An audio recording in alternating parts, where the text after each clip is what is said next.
Good evening and welcome to From the Left with Stephen Leon. I'm running for the House of Representatives here in Virginia's Congressional 8th District. Thank you to the GCD Network for hosting this live stream.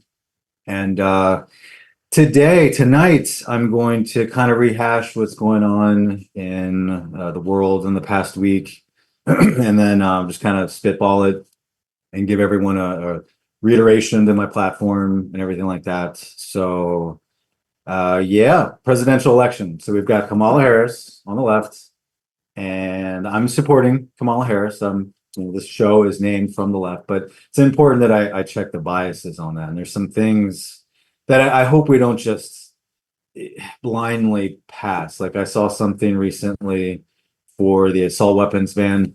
I don't know how you're going to sell that. I don't know how you're going to sell that to the right. You know what I mean? Like even though we had a attempted assassination on a presidential candidate, Trump. You don't hear. I don't think the right is going to use that as a thing to come to the table with an assault weapons ban. Even if you tried to do that, even if there's just most people don't use assault weapons for things that are illegal. It's I've said this before. Even if we passed an assault weapons ban, then what are you going to do? Are you going to just take away people that already have assault weapons? You're going to take them away.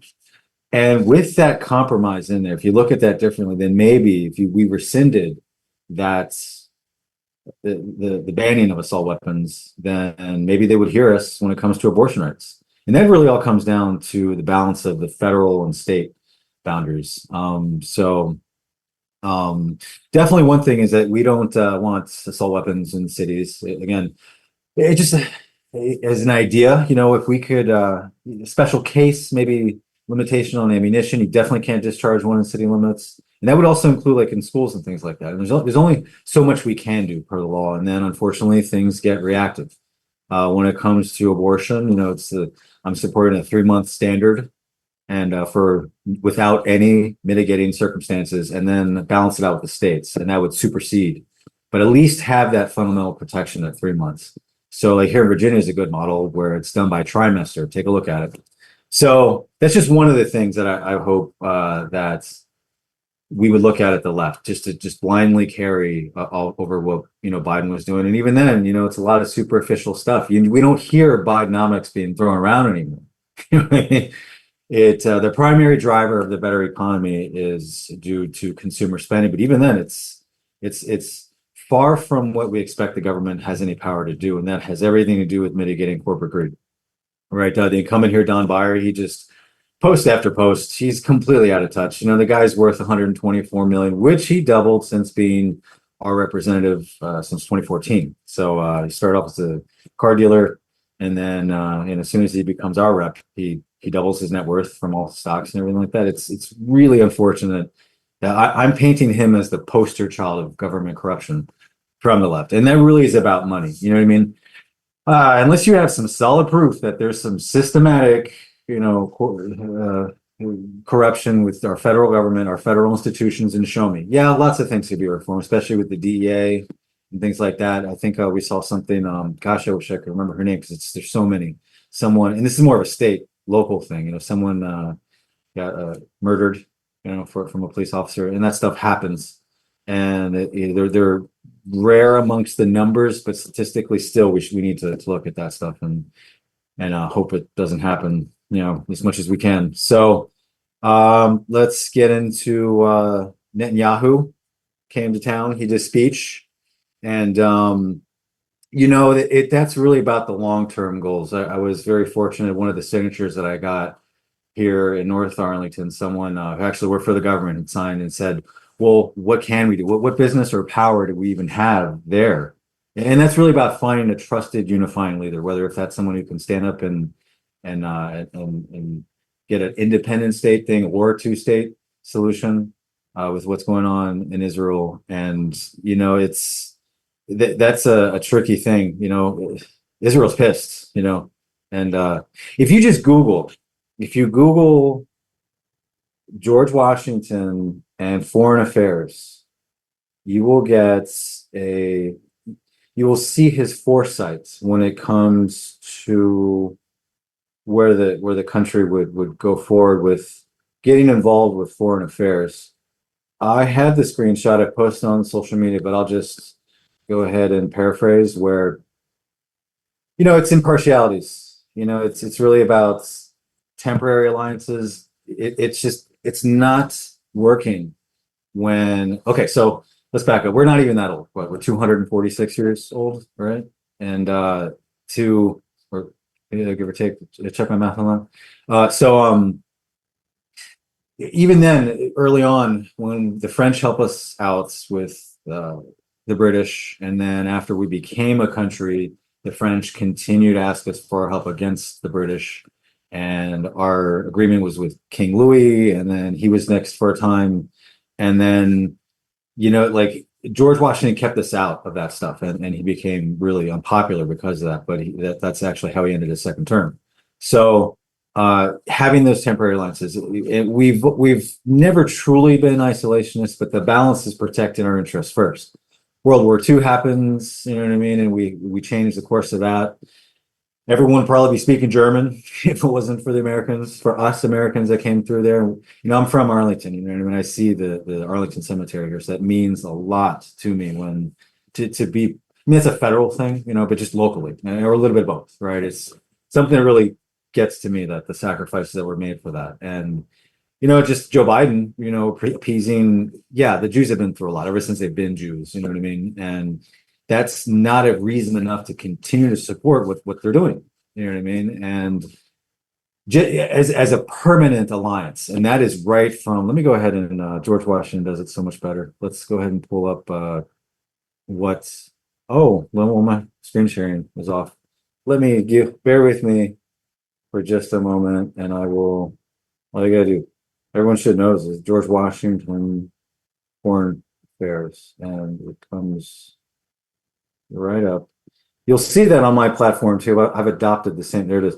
Washington counseled the public to be wary of foreign influence. He argued for impartial commercial treaties, but against treaties of permanent alliance. Although the United States should fulfill any existing agreements with perfect good faith, temporary alliances would be acceptable in extraordinary emergencies. And that's what would be from the outset of World War II. But we have to protect our interests. And I pull that back to the Gross Domestic Product Protection Act. And when it comes to that, it's 70% our interests if you're an American-based company, and 30% can be delegated anywhere. If you had a principle, we want to not have China make everything for us, then let's incrementally pull that out. And even though we have a pretty low unemployment, we can delegate that stuff out to places like Mexico, and they wouldn't want a reason to come over here legally. And a lot of the stuff, again, is what a president can do. That's in the Constitution. As a representative, I can merely just influence that. As a president, that you have the authority there to make treaties internationally. So that it's a very simple shuffle. All right, so I hope that that I win, of course, and if Kamala wins, and I can push these ideas through and balance out with that, because I can take, it's just a blind side that everybody has, where in your political bias, it's good to have that objective balance. But if you're not listening to the right, then you know what I mean, it's or the left, then there's going to be division. You know what I mean? Even, yeah, everyone wants unity and things like that, but more realistically, you only have maybe 5 closest friends to you at any given time. You know what I mean? It's like you have respect for your neighbors, you respect their boundaries, and it's somewhat the same thing. So with as much power and influence that we have over in the Middle East to encourage a unifying leader for the Palestinian people in Gaza, then we would want to do that. I mean, that would be something that they would want to do, like if it's an independent state again, or a 2-state, something like that, to really, but they're exhausted, socioeconomically. Like who's gonna rise up peaceably and unite that kind of thing and be able to get to the leaders and everything like that and balance it out. So even then, how much credibility do we even have? You know what I mean? I was telling my partner earlier about this, and that's important. It's an important thing when anybody says anything about anything. Just off the top of my head, Metallica. You see a lot of the videos right now, they're teaching you how to play like Metallica. You want to learn how to play whether or not exactly like Metallica, but you're going to want to hear it from the horse's mouth or whatever like that. So as a nation, I sent a letter to the incumbent, the sitting representative, and Eleanor Holmes Norton, who doesn't have a vote in the House, but she can introduce things. And on the political scale, she's pretty far left. But the balance there, the reason why we're not getting a 51st state DC statehood is what I'm alluding to, is that the right isn't, they're afraid that the left is going to take it too socialist and play some political machine game or whatever it is with it. So let's look at this objectively and rationally. The right doesn't want us to go socialist, and the left doesn't want the right to go unregulated. Yeah, we live in a free competitive market, a free competitive market. That doesn't mean that you can't deregulate everything, especially when it comes to your religion. And that very well just may be just 10% of the people, whether if they've been focused grouped to believe that, and that's just their thing, or whatever. You know what I mean? It's every system has a regulation. Our bodies have a regulation. The earth has a regulation. Everything does. So we have to moderately regulate things and just to keep them sustainable. You know what I mean? And that's what the left wants from the right. And so if we can balance that out, then we can have a 51st state. If we can get, what else can we do other than to ask to promise? If you sign this, if we get this 51st state, DC, the Douglas Commonwealth, we make that a state, we balance the general welfare with the fiscal responsibility, and that would be our beacon to the world. Imagine what the whole world would think of us if we came together and they saw, wow, the United States just had their 51st state from the balance of ideologues.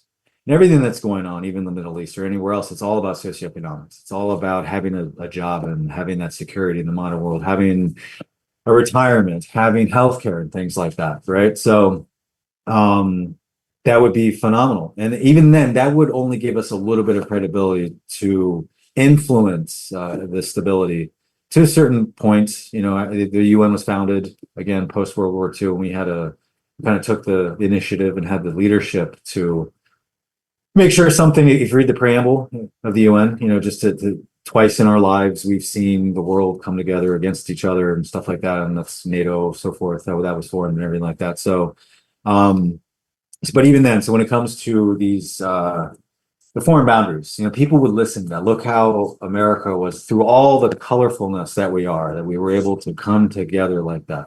That has nothing to do, I don't know. I mean, if you get into elected service for honor and good pride, there's bad pride, but there's also good pride. Then any parent knows what I'm talking about.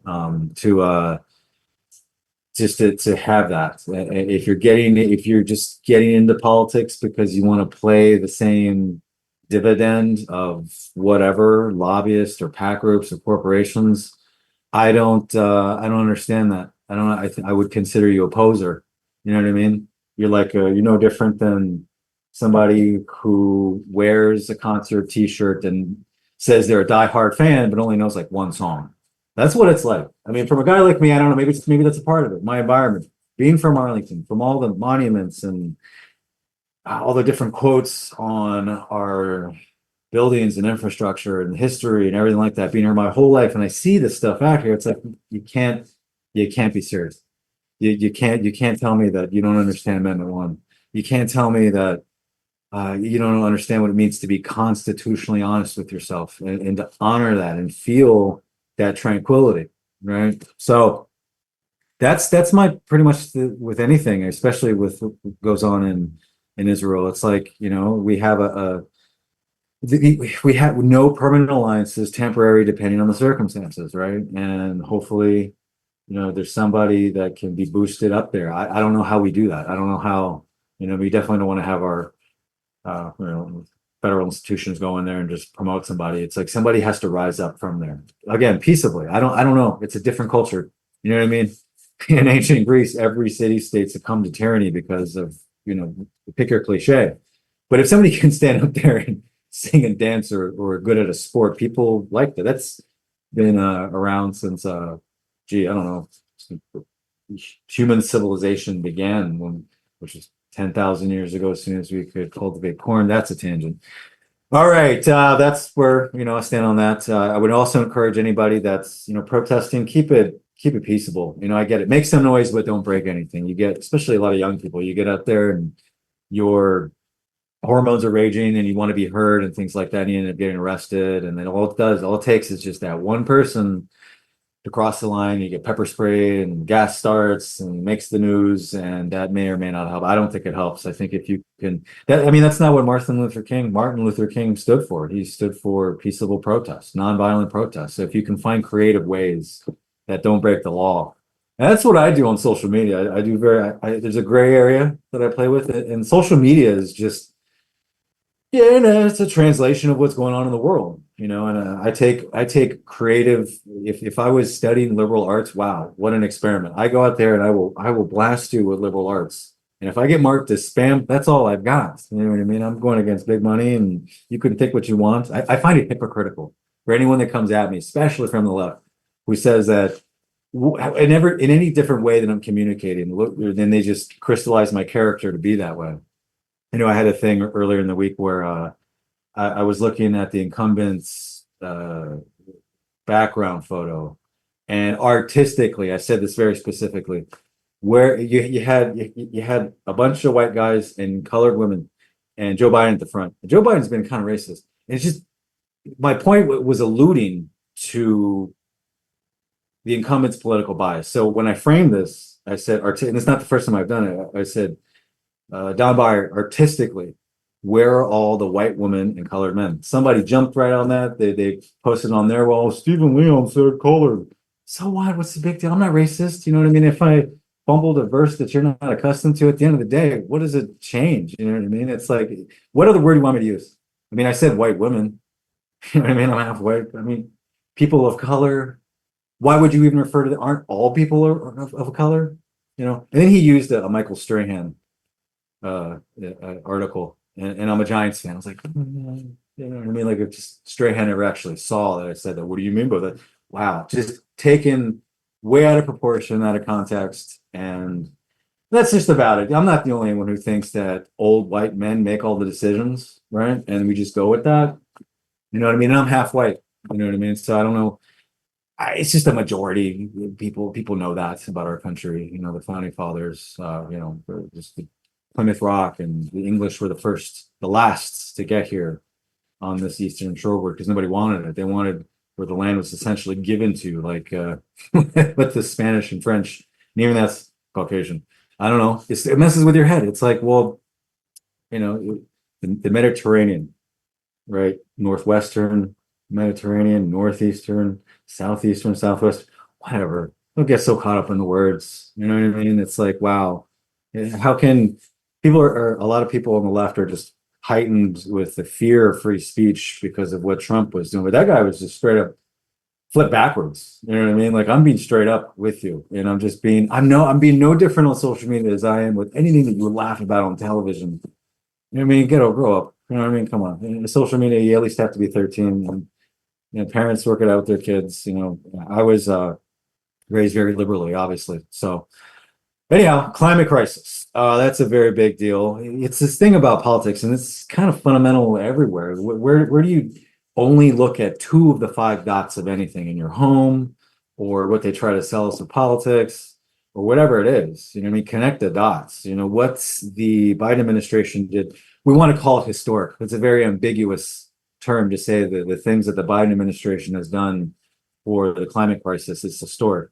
Again, yeah. Well, you know what? Tom Steyer, he was the first presidential candidate to put the climate crisis as an emergency, to treat that as an emergency, number one on his list, first presidential. So that's historic, right?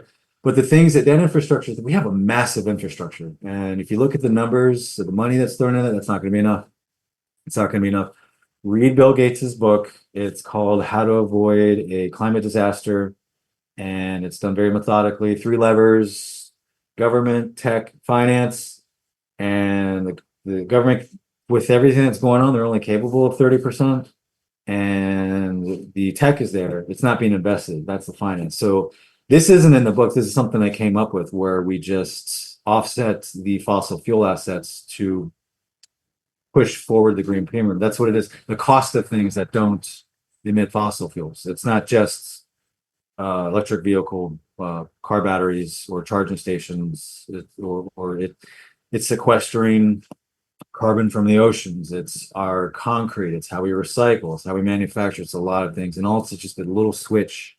We do that if it takes it doesn't have to be a national emergency to do it. But look what Nixon did overnight when it came to the financial markets, right? Back in his day. So that could be done, but we can also push it through. And we have that forefront throughout the rest of the world. You know what I mean? This would be a technological revolution. And not that we've ever really, as Americans at least, not that we've ever not been in a form of revolution. It's just been a steady, forward progress that we've done with that and just pioneer things. So what better way to bring the world together than to stop the fighting and all that stuff and unite and actually solve common goals, right? And climate change is one of them. Yep, social media recap. So, some of the other work that I've done, yeah, I've been doing intellectual property law for 15 years. I have 2 patents myself. I do these virtual meetings. I took a break because I was really focused on getting signatures. Probably I had spoken before, farmers markets are the place to go. Well, some people don't even know what congressional district they're in, to be fair. My canvassers, it came down to that. I asked everybody. I don't want to go to bed at night knowing that I didn't ask someone if they were a registered voter in this district, because I know it's not going to validate. So some of these people that I had hired off Craigslist clearly didn't ask, and at the farmers markets, people don't even know. There was a map on there. People just they're busy, especially in the cities. Probably better to go door to door. If you can afford the voter lists, they're like $5,000. You can go right to their homes, and maybe if you want to experiment and pull the ones knock on the doors where people wouldn't vote for whatever way you lean. Because I know that was cool. I was able to talk to people that didn't lean to the left and able to talk to them and listen to them, especially some of the local stuff. So I learned quite a lot with what's going on, and it's character building. To be able to stand there and to acknowledge what I know, what I don't know, and what is viable. You know what I mean? So otherwise, you're just having these popular narratives that just aren't working. You know what I mean? They're just stalemating and everything like that. So I had met with the AFL-CIO 2 weeks ago. That was an in-person thing, so it was nice to pretty much do exactly the same thing that I'm doing with you right now. I got a letter from AARP, and it was a questionnaire, so I responded to that. And they were basically asking 2 things. One, what are we going to do if how do we not let Social Security run out in 2035? And then also the caregivers of elderly. What if you don't want to or can't afford to put your more senior loved one or whoever into a home? How are you going to take care of them? There needs to be things. Should there be a certain leave that we can put in there, additional leave for something like that? Or also this American Capitalism Protection Act that I've been pushing forward, and that creates a CO salary cap. I'm not the only one who's talking about that. Some of the bigger names, Robert Reich, and then also Bernie Sanders are doing that, and it's just become that. People on the right, again, with that whole unregulated thing, that's socialism. No, if we do it at a certain threshold, come on, let's talk about it. Let's talk with economists and see if we can't break this minutia down and actually make it work. Where at a certain, if you were a CEO and you were subject to making more than 200 million, 300 million or something like that, anything over that would just be delegated to that company that you're in per entity. I work for an LLPC. There are no CEOs. There's no stock. It's a law firm. So that would encourage more people to go to work. We don't want to make the same mistakes that we're seeing with Gavin Newsom. You saw what happened. He raised the minimum wage to 20, and then eventually $20 an hour. Then where you're seeing is all these mom and pop shops start to go away because of it, and then they're not mitigating the price gouging. We're seeing some of that in the Biden administration, but just so little. It's so exaggerated if it comes to the cost of pharmaceuticals or whatever it might be, and it doesn't apply to everybody. You can't say he's historic for price gouging mitigation when it's just a few things. It's not a lot. But I did attend a virtual meeting on healthcare earlier this week, and there was a lot there. Showed up a little bit late. I got a day job. I got stuff to do. You know what I mean? And but I definitely listened, and I saw the numbers there across the board, across party lines, what people want, affordable healthcare. And they didn't take questions, but there's a questionnaire that I have to submit to them by August 2nd for endorsement, where one of the most prominent ideas that I've heard is to get healthcare more affordable, to actually make that title of the Affordable Care Act indicative to its claims, then we would want to revise it and have a panel of physicians do that, people that are qualified, and also combine that with economics. People that are skilled in those arts that can balance that out and make it actually affordable without diminishing the competitive drive that we have. Everyone knows what I'm talking about. When you go out there and you compete fairly and you win or succeed or progress or whatever, is that feeling that you have. That's what it's like to be alive, and that's, I believe that is the nature of our country, and just the way that the Constitution is set up, the way that the states, how we have a check and balance, and how we do that with ourselves and things like that. And try not to take it too far ambiguous to justify whatever selfish thing you might be doing. Right. So yeah, those are some of the things that I've been privy to. The other than these live streams from GCD, they hit me up, they found me, and so I do my own investment to be on the show. And then the in-person labor union thing, the healthcare, and then the ARP, and then I've got a virtual meeting for this autism group, mental health. There might be other things in there too. So I'm making some momentum, which is good. Independent guy, lean left. I have gone after the incumbent daily. I have submitted, there's a very simple form that can be done. Two forms. There's one, a withdrawal form, and then the other one is this is how Kamala is able to get on the ballot, where I think in Virginia, it's, is it 80 days before the election? You can, if you were a non-primary candidate, can be signed by whatever party head, and without any signatures, you can, and then they'll put you on the ballot. So I've sent that to the incumbent, do the right thing. The man is corrupt. The guy is, I know I use Donald Trump as the perfect example. Here's the guy, like, how could you do that? How could you be one way in front of the camera, then this completely other way behind the scenes? And I've been, I'm not, that right there is, take these two Donalds, right? Two Donalds don't make a right. And you see where Don Byers' positions are, and you see where Donald Trump's positions are, and they're the perfect example of why we have a stalemate, where you take more left ideals and then more right ideals, and then all the money that's behind them to stalemate out the majority. So, it's a challenge for me to communicate this on social media. Maybe I could do a post or two. I don't think that's enough. Even if it's marked as spam, you know what I mean? It's like, I look at that, you know what I mean? Especially on Twitter. And just if it's where the independents are, where they stand, you'll see that even if independents that lean right support something like how we don't believe a border wall would be efficient. You know what I mean? Is how expensive that's going to be. And there's other ways we can do that. I've explained some of that. Even on my websites, on the borders and security and immigration, take a look at that. I've got just a couple more minutes left here, and it's really, I've challenged the incumbents to a debates with the other independent candidates, at least the ones that tried to. The other two independent candidates, the two independent candidates that made the ballot, are that's showing action. There's a couple others that didn't. I tried, you know what I mean? Like, I didn't even. I talked to them on the phone at the Virginia Board of Elections. They said 633. I was like, wow, that's not even worth appealing. And then when I get the letter that's not dated, says 500 and something. I was like, wow, okay, well, I'm gonna try to push the writing game, and which it could happen. Hey, Joe Biden was written in New Hampshire because he was shuffling around the primary for himself, and but I think it's still worth it to me to try and sell a writing candidacy. Wouldn't that be pure? Wouldn't that be pure to actually write somebody's name in if it's not Don Byer? Or that's why I've sent this. Like, hey, put me on the ballot. What, you don't think I'm not Democrat enough for you? Is that what it is? If you sign me on as a Democrat, I don't need your PAC money. I don't need your PAC money. I look at my voter record. I don't call me a Democrat if you want at that point. I don't care. You know what I mean? Like, I don't need to be part of the problem. You know what I mean? You don't monopolize these ideas on the left or the right for whatever unconstitutional or dividing reason.